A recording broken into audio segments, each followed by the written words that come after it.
আসসালামু আলাইকুম। বিশ্ব শিক্ষক দিবসে শিক্ষকদের জাতীয়করণ, শতভাগ উৎসব ভাতা, ৫০% বাড়ি ভাড়াসহ ১০ দফা দাবি জানিয়েছে আদর্শ শিক্ষক ফেডারেশন, ঢাকা মহানগর দক্ষিণ শাখা। এছাড়াও বিগত সরকারের আমলে অবৈধভাবে চাকরিবঞ্চিত ও বরখাস্তকৃত শিক্ষকদের স্ব প্রতিষ্ঠানে পুনরায় যোগদানের লক্ষ্যে অন্তর্বর্তীকালীন সরকারকে প্রয়োজনীয় ব্যবস্থা গ্রহণের আহ্বান জানিয়েছে ফেডারেশনটি। জাতীয় প্রেসক্লাব মিলনায়তনে আলোচনা সভায় ১০ দফা দাবি তুলে ধরেন ফেডারেশন ঢাকা মহানগর দক্ষিণের সভাপতি অধ্যাপক নূর নবী মানিক। সভায় প্রধান অতিথি ছিলেন বাংলাদেশের জামাতে ইসলামের নায়েবে আমির অধ্যাপক মুজিবুর রহমান। ১০ দফা দাবি হল শিক্ষক কর্মচারীদের চাকরি জাতীয়করণ করে বিদ্যমান সরকারি বেসরকারি বৈষম্যসমূহ দূর করতে হবে। জাতীয়করণ না করা পর্যন্ত শিক্ষক কর্মচারীদের শতভাগ উৎসব ভাতা, ৫০% বাড়ি ভাড়া, বিধি অনুযায়ী চিকিৎসা ভাতা সহ সকল সুযোগ সুবিধা দিতে হবে।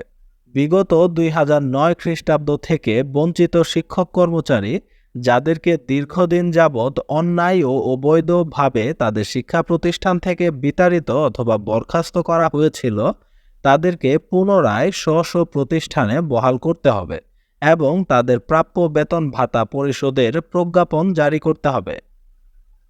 বিতাড়িত অথবা বরখাস্তকৃত শিক্ষক কর্মচারীদের মধ্যে যারা ইতোমধ্যে বয়সজনিত কারণে অবসর গ্রহণ করেছেন, তাদেরকে ক্ষতিপূরণ সহ সমুদয় পাওনা পরিশোধ করতে হবে।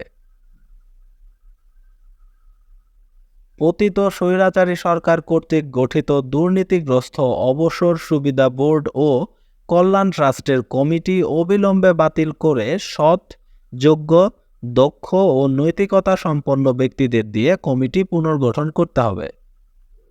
বিতাড়িত স্বৈরাচারী সরকারের চিহ্নিত দুর্নীতিবাজ দলীয় অধ্যক্ষ, উপাধ্যক্ষ ও শিক্ষা প্রশাসনের সকল স্তরে কর্মরত দলীয় ও দুর্নীতিবাজ কর্মকর্তা কর্মচারী যারা এখনও পদত্যাগ করেনি, অবিলম্বে তাদের নির্বাহী আদেশে বহিষ্কার করতে হবে। বেসরকারি কলেজের শিক্ষকদের ৮ বছর পূর্ণ হওয়ার পর অটো সহকারী অধ্যাপক পদে পদোন্নতি দিতে হবে। পর্যায়ক্রমে সহযোগী অধ্যাপক ও অধ্যাপকের পদ সৃষ্টি করতে হবে। বিশ্ববিদ্যালয়ের শিক্ষকদের ন্যায় সকল পর্যায়ের শিক্ষকদের চাকরির বয়সসীমা ৬৫ বছর করতে হবে। কিন্ডারগার্টেন ও ইবতেদায়ী মাদ্রাসার নিবন্ধন প্রক্রিয়া সহজ করতে হবে। ইসলামী মূল্যবোধে বিশ্বাসী বিশেষজ্ঞদের সমন্বয়ে পাঠ্যপুস্তক সংশোধন ও পরিমার্জন সমন্বয় কমিটি অবিলম্বে পুনরায় গঠন করতে হবে। জাতীয়করণ সহ শিক্ষকরা ১০ দফা দাবি জানিয়েছে। তাদের এই ১০ দফা দাবি সম্পর্কে আপনার মতামত কি? তাদের এই ১০ দফা দাবি যুক্তিযুক্ত কিনা? এ সম্পর্কে আপনাদের যে কোনো মতামত অবশ্যই কমেন্টে লিখুন। দেখা হবে নতুন কোনো ভিডিওতে নতুন কোনো গুরুত্বপূর্ণ টপিক নিয়ে। ততক্ষণ পর্যন্ত ভালো থাকুন। আল্লাহ হাফেজ।